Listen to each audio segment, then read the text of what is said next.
ಈಗ ಇನ್ನುಳಿದ ಸುದ್ದಿಗಳನ್ನು ಗಮನಿಸೋಣ. ಕೊಡಗಿನಲ್ಲಿ ಧಾರಾಕಾರ ಮಳೆಯಾದ ಹಿನ್ನೆಲೆ ಕಾವೇರಿ ನದಿಯಲ್ಲಿ ಪ್ರವಾಹ ಉಂಟಾಗಿದೆ. ಈ ಹಿನ್ನೆಲೆ ಮಡಿಕೇರಿ ನಾಪೋಕ್ಲು ರಸ್ತೆ ಸಂಪರ್ಕ ಕಡಿತಗೊಳ್ಳುವ ಸಾಧ್ಯತೆ ಇದೆ. ಮಡಿಕೇರಿ ತಾಲೂಕಿನ ಕೊಟ್ಟಮುಡಿ ಗ್ರಾಮದ ರಸ್ತೆ ಸಂಪೂರ್ಣ ಜಲಾವೃತ ಆಗಿದೆ. ಮಲೆನಾಡು ಶಿವಮೊಗ್ಗದಲ್ಲಿ ಮಳೆಯ ಆರ್ಭಟ ಮುಂದುವರೆದಿದೆ. ಮಳೆಯ ಅಬ್ಬರಕ್ಕೆ ಹೊಸನಗರ ತಾಲೂಕಿನ ನಗರದಲ್ಲಿರುವಂತಹ ಪಂಚಮುಖಿ ದೇವಸ್ಥಾನ ಜಲಾವೃತವಾಗಿದೆ. ಚಕ್ರ ಜಲಾಶಯದಲ್ಲಿ ನೀರಿನ ಪ್ರಮಾಣ ಹೆಚ್ಚಾದ ಹಿನ್ನೆಲೆ ದೇವಸ್ಥಾನದ ಸುತ್ತ ನೀರು ಆವರಿಸಿದೆ. ಮಲೆನಾಡು ಶಿವಮೊಗ್ಗದಲ್ಲಿ ಧಾರಾಕಾರ ಮಳೆಯಾಗಿದೆ. ಕೆಲ ಗಂಟೆಯಿಂದ ಎಡಬಿಡದೆ ಸುರಿದ ಮಳೆಗೆ ಐತಿಹಾಸಿಕ ರಾಮಮಂಟಪ ಮುಳುಗಡೆಯಾಗಿದೆ. ತೀರ್ಥಹಳ್ಳಿಯ ತುಂಗಾ ನದಿಯಲ್ಲಿ ಇರುವಂತಹ ರಾಮಮಂಟಪ ಇದಾಗಿದೆ. ಧಾರಾಕಾರ ಮಳೆಯಿಂದಾಗಿ ತುಂಗಾ ನದಿ ಮೈದುಂಬಿ ಹರಿತಾ ಇದೆ.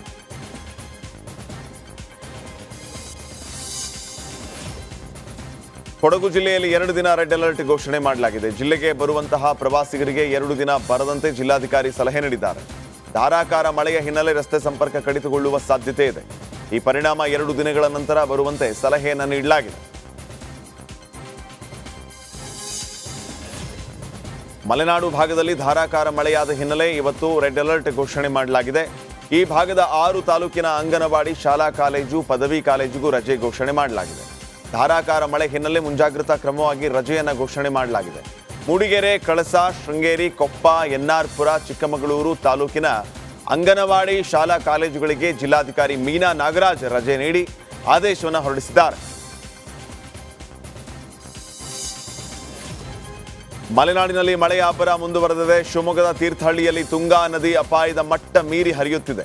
ಹೀಗಾಗಿ ಸುರಕ್ಷತಾ ದೃಷ್ಟಿಯಿಂದ ಸೇತುವೆ ಅಕ್ಕಪಕ್ಕದ ಜೋಪಡಿ ನಿವಾಸಿಗಳನ್ನು ಸ್ಥಳಾಂತರ ಮಾಡಲಾಗಿದೆ. ತಾಲೂಕು ಆಡಳಿತದ ವತಿಯಿಂದ ತೀರ್ಥಹಳ್ಳಿ ಕೆಟಿಕೆ ಕಲ್ಯಾಣ ಮಂದಿರದಲ್ಲಿ ಸ್ಥಾಪಿಸಿರುವಂತಹ ಕಾಳಜಿ ಕೇಂದ್ರಕ್ಕೆ ಸ್ಥಳಾಂತರಿಸಲಾಯಿತು. ಶಾಸಕ ಆರ್ಗ ಜ್ಞಾನೇಂದ್ರ ಕಾಳಜಿ ಕೇಂದ್ರಕ್ಕೆ ತೆರಳಿ ಪರಿಶೀಲನೆ ನಡೆಸಿದರು ಹಾಗೂ ಸಂತ್ರಸ್ತರಿಗೆ ಧೈರ್ಯ ತುಂಬಿದರು. ಶಿವಮೊಗ್ಗದಲ್ಲಿ ಭದ್ರಾ ಜಲಾಶಯದಿಂದ ನದಿಗೆ 30,000 ಕ್ಯೂಸೆಕ್ ನೀರು ಬಿಡುಗಡೆ ಮಾಡಲಾಗಿದೆ.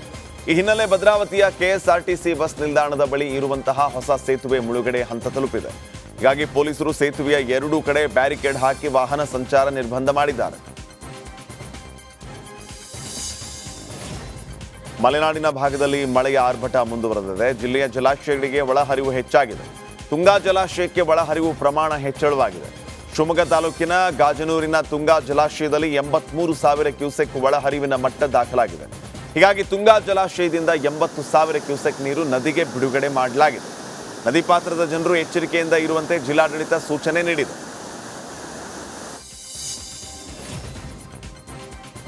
ಮಲೆನಾಡು ಶಿವಮೊಗ್ಗದಲ್ಲಿ ವರುಣನ ರೌದ್ರ ನರ್ತನದಿಂದ ಲಿಂಗನಮಕ್ಕಿ ಜಲಾಶಯಕ್ಕೆ ಭಾರೀ ಪ್ರಮಾಣದ ನೀರು ಹರಿದು ಬಂದಿದೆ. ಅಲ್ಲದೆ ಲಿಂಗನಮಕ್ಕಿ ಜಲಾಶಯ ಭರ್ತಿಗೆ ಕ್ಷಣಗಣನೆ ಶುರುವಾಗಿದೆ. ಹೀಗಾಗಿ ಜಲಾಶಯದ ಅಧಿಕಾರಿಗಳು ನದಿ ಪಾತ್ರದ ಜನರಿಗೆ ಅಲರ್ಟ್ ಘೋಷಣೆ ಮಾಡಿದ್ದಾರೆ. ಮಲೆನಾಡಿನ ಅತಿದೊಡ್ಡ ಜಲಾಶಯವಾಗಿರುವುದರಿಂದ ನದಿ ಪಾತ್ರದ ಜನರಿಗೆ ಕಟ್ಟೆಚ್ಚರ ನೀಡಲಾಗಿದೆ. ಸುರಕ್ಷಿತ ಸ್ಥಳಗಳಿಗೆ ತೆರಳುವಂತೆ ಮೈಕ್ನಲ್ಲಿ ಸೂಚಿಸಲಾಗಿದೆ. ಕೆಆರ್ಎಸ್ ಹಾಗೂ ಕಬಿನಿ ಜಲಾಶಯಗಳಿಂದ 2 ಲಕ್ಷಕ್ಕೂ ಅಧಿಕ ಕ್ಯೂಸೆಕ್ ನೀರು ಬಿಡುಗಡೆ ಮಾಡಲಾಗಿದೆ. ಈ ಹಿನ್ನೆಲೆ ಕೊಳ್ಳೇಗಾಲದ 10ಕ್ಕೂ ಹೆಚ್ಚು ಗ್ರಾಮಗಳಿಗೆ ಪ್ರವಾಹದ ಆತಂಕ ಎದುರಾಗಿದೆ. ಪ್ರವಾಹ ಆತಂಕದ ಬೆನ್ನಲ್ಲೇ ಎಚ್ಚೆತ್ತ ಜಿಲ್ಲಾಡಳಿತ ಪ್ರವಾಹ ಭೀತಿ ಇರುವ ಗ್ರಾಮಸ್ಥರನ್ನ ಸ್ಥಳಾಂತರ ಮಾಡೋದಕ್ಕೆ ಮುಂದಾಗಿದೆ. ಕೊಳ್ಳೇಗಾಲ ತಾಲೂಕಿನ ದಾಸನಪುರ, ಹರಳೆ, ಅಗ್ರಹಾರ, ಹಳೆ ಹಂಪಾಪುರ, ಹೊಸ ಹಂಪಾಪುರ, ಹಳೆ ಅಣಗಳ್ಳಿ, ಮುಳ್ಳೂರು, ಎಡಕುರಿಯ, ದನಗೆರೆ, ಸರಗೂರು ಗ್ರಾಮದ ಜನರನ್ನ ಗಂಜಿ ಕೇಂದ್ರಕ್ಕೆ ಶಿಫ್ಟ್ ಮಾಡಲಾಗಿದೆ. ಹಾಸನದ ಭಾಗದಲ್ಲಿ ಭಾರೀ ಮಳೆಯಾಗಿದೆ. ವರುಣಾರ್ಭಟಕ್ಕೆ ರಾಷ್ಟ್ರೀಯ ಹೆದ್ದಾರಿ 75ರ ಶಿರಾಡಿ ಘಾಟಿಯ ದೊಡ್ಡ ತಪ್ಪಲು ಬಳಿ ಮತ್ತೆ ಗುಡ್ಡ ಕುಸಿತ ಸಂಭವಿಸಿದೆ. ಚಲಿಸುತ್ತಿದ್ದ ಗ್ಯಾಸ್ ಟ್ಯಾಂಕರ್, ಟಿಪ್ಪರ್, ಲಾರಿ ಕಾರಿನ ಮಣ್ಣಿನ ಗುಡ್ಡೆ ಮೇಲೆ ಬಿದ್ದಿದೆ. ಹೀಗಾಗಿ ರಿಪಬ್ಲಿಕ್ ಕನ್ನಡದಿಂದ ಶಿರಾಡಿ ಘಾಟ್ ಗುಡ್ಡ ಕುಸಿತದ ಗ್ರೌಂಡ್ ರಿಪೋರ್ಟ್ ಮಾಡಲಾಗ್ತಾ ಇದೆ. ಸ್ಥಳದಲ್ಲಿ ವಾಹನಗಳನ್ನು ಮಣ್ಣಿನಿಂದ ಮೇಲೆತ್ತುವ ಕಾರ್ಯ ಕೂಡ ನಡೀತಾ ಇದೆ. ಅದೃಷ್ಟವಶಾತ್ ಯಾವುದೇ ಪ್ರಾಣಹಾನಿಯಾಗಿಲ್ಲ. ವಾಹನ ಚಲಿಸುವಾಗಲೇ ಗುಡ್ಡ ಕುಸಿತವಾಗಿ ಕಿಲೋಮೀಟರ್ ಗಟ್ಟಲೆ ದೂರ ಲಾರಿಗಳು ಜಾಮ್ ಆಗಿದೆ. ಹೀಗಾಗಿ ಶಿರಾಡಿ ಘಾಟ್ ರಸ್ತೆ ಬಂದ್ ಮಾಡಲಾಗಿದೆ. 4 ವರ್ಷಗಳ ಬಳಿಕ ಕರಾವಳಿಯ ಜೀವನದಿ ನೇತ್ರಾವತಿ ಕುಮಾರಧಾರಾ ಸಂಗಮವಾಗಿದೆ. ಪುತ್ತೂರು ತಾಲೂಕಿನ ಉಪ್ಪಿನಂಗಡಿ ಸಹಸ್ರಲಿಂಗೇಶ್ವರ ದೇವಸ್ಥಾನದಲ್ಲಿ ಪವಿತ್ರ ನದಿಗಳ ಸಂಗಮ ಆಗಿದೆ. ಈ ಸಂಗಮ ದೃಶ್ಯವನ್ನು ಕಣ್ತುಂಬಿಕೊಳ್ಳುವುದಕ್ಕೆ ನೂರಾರು ಭಕ್ತ ಸಮೂಹವೇ ಹರಿದು ಬಂದಿದೆ. ದಕ್ಷಿಣ ಕನ್ನಡ ಜಿಲ್ಲೆಯಾದ್ಯಂತ ಇವತ್ತು ರೆಡ್ ಅಲರ್ಟ್ ಘೋಷಣೆ ಮಾಡಲಾಗಿದೆ. ಈ ಹಿನ್ನೆಲೆ ಹವಾಮಾನ ಇಲಾಖೆ ಜಿಲ್ಲೆಯಾದ್ಯಂತ ಭಾರೀ ಮಳೆಯಾಗುವ ಮುನ್ಸೂಚನೆಯನ್ನು ನೀಡಿದೆ. ದಕ್ಷಿಣ ಕನ್ನಡ ಜಿಲ್ಲೆಯ ಎಲ್ಲ ಶಾಲಾ ಕಾಲೇಜುಗಳಿಗೆ ಇವತ್ತು ರಜೆಯನ್ನ ಘೋಷಣೆ ಮಾಡಲಾಗಿದೆ. ಅಂಗನವಾಡಿಯಿಂದ ದ್ವಿತೀಯ ಪಿಯುಸಿವರೆಗಿನ ಶಾಲಾ ಕಾಲೇಜುಗಳಿಗೆ ರಜೆ ನೀಡಲಾಗಿದೆ. ಸರ್ಕಾರಿ ಅನುದಾನಿತ ಖಾಸಗಿ ಶಾಲಾ ಕಾಲೇಜುಗಳಿಗೆ ರಜೆ ಘೋಷಿಸಿ ದಕ್ಷಿಣ ಕನ್ನಡದ ಜಿಲ್ಲಾಧಿಕಾರಿ ಮುಲೈ ಮುಗಿಲನ್ ಆದೇಶ ಹೊರಡಿಸಿದ್ದಾರೆ.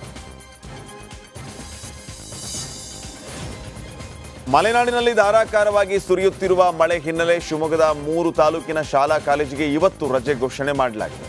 ಮಕ್ಕಳ ಹಿತದೃಷ್ಟಿಯಿಂದ ಆಯಾ ತಾಲೂಕಿನ ತಹಸೀಲ್ದಾರರು ತೀರ್ಥಹಳ್ಳಿ, ಸಾಗರ, ಹೊಸನಗರ 3 ತಾಲೂಕಿನ ಶಾಲಾ ಕಾಲೇಜುಗಳಿಗೆ ಇವತ್ತು ರಜೆ ಘೋಷಣೆ ಮಾಡಿದ್ದಾರೆ. ಕೊಡಗು ಜಿಲ್ಲೆಯಲ್ಲಿ ಧಾರಾಕಾರ ಮಳೆಯಾದ ಹಿನ್ನೆಲೆ ಜಿಲ್ಲೆಯಲ್ಲಿ ರೆಡ್ ಅಲರ್ಟ್ ಅನ್ನು ಘೋಷಣೆ ಮಾಡಲಾಗಿದೆ. ಹೀಗಾಗಿ ಇವತ್ತು ಕೊಡಗಿನ ಶಾಲಾ ಕಾಲೇಜುಗಳಿಗೆ ರಜೆಯನ್ನು ಘೋಷಣೆ ಮಾಡಲಾಗಿದೆ. ಅಂಗನವಾಡಿ ಶಾಲೆ, ಪದವಿ ಪೂರ್ವ ಕಾಲೇಜುಗಳಿಗೆ ಜಿಲ್ಲಾಧಿಕಾರಿ ವೆಂಕಟರಾಜು ರಜೆ ನೀಡುವಂತೆ ಆದೇಶವನ್ನು ಹೊರಡಿಸಿದ್ದಾರೆ. ಉಡುಪಿ ಜಿಲ್ಲೆ ಬೈಂದೂರಿನಲ್ಲಿ ರತ್ನಾಕರ್ ಉಡುಪ ಅನ್ನೋರ ಮನೆಯ ಬಾವಿಯೊಳಗೆ ಮೊಸಳೆ ಪ್ರತ್ಯಕ್ಷ ಆಗಿದೆ. ನೆರೆ ನೀರಿನಲ್ಲಿ ಮೊಸಳೆ ಬಂದಿರುವ ಸಾಧ್ಯತೆ ಇದೆ. ಬೈಂದೂರು ಠಾಣಾಧಿಕಾರಿ ಹಾಗೂ ಆರ್ಎಫ್ಒ ಸ್ಥಳಕ್ಕೆ ಭೇಟಿ ನೀಡಿ ಬೋನು ಇಳಿಸಿ ಕೋಳಿ ಮಾಂಸ ಹಾಕಿ ಮೊಸಳೆ ಹಿಡಿಯೋದಕ್ಕೆ ಪ್ರಯತ್ನಿಸಿದ್ದಾರೆ. ಈ ವೇಳೆ ಸ್ಥಳಕ್ಕೆ ಬೈಂದೂರು ತಹಸೀಲ್ದಾರ್ ಪ್ರದೀಪ್ ಭೇಟಿ ನೀಡಿದ್ದಾರೆ.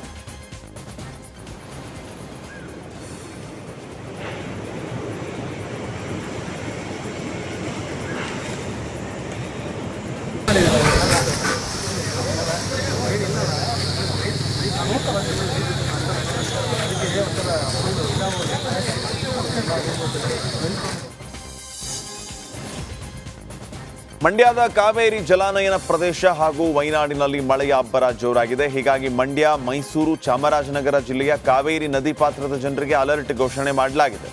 ಕೆಆರ್ಎಸ್ ಡ್ಯಾಂನಿಂದ 1,10,000 ಕ್ಯೂಸೆಕ್ ಹಾಗೂ ಕಬಿನಿ ಜಲಾಶಯದಿಂದ 80,000 ಕ್ಯೂಸೆಕ್ ಬಿಡುಗಡೆಯಾಗಿದ್ದು ಮತ್ತಷ್ಟು ಹೊರಹರಿವು ಹೆಚ್ಚಾಗುವ ಸಾಧ್ಯತೆ ಇದೆ.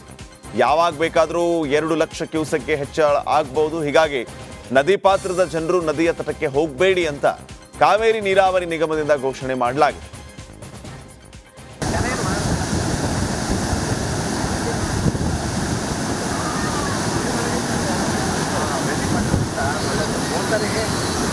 ಬರೀ ಗಾಡೆ ಕಟ್ಟಿದ್ದು ಅಷ್ಟೇ, ಗಾಡೆ ಕಟ್ಟಿದ್ದು ಎಲ್ಲ ಅಷ್ಟೇ ಇತ್ತು. ಅದು ಚೆನ್ನಾಗಿತ್ತು, ಕೊನೆ ಯಾರಕ್ಕಾಯ್ತಿಲ್ಲ.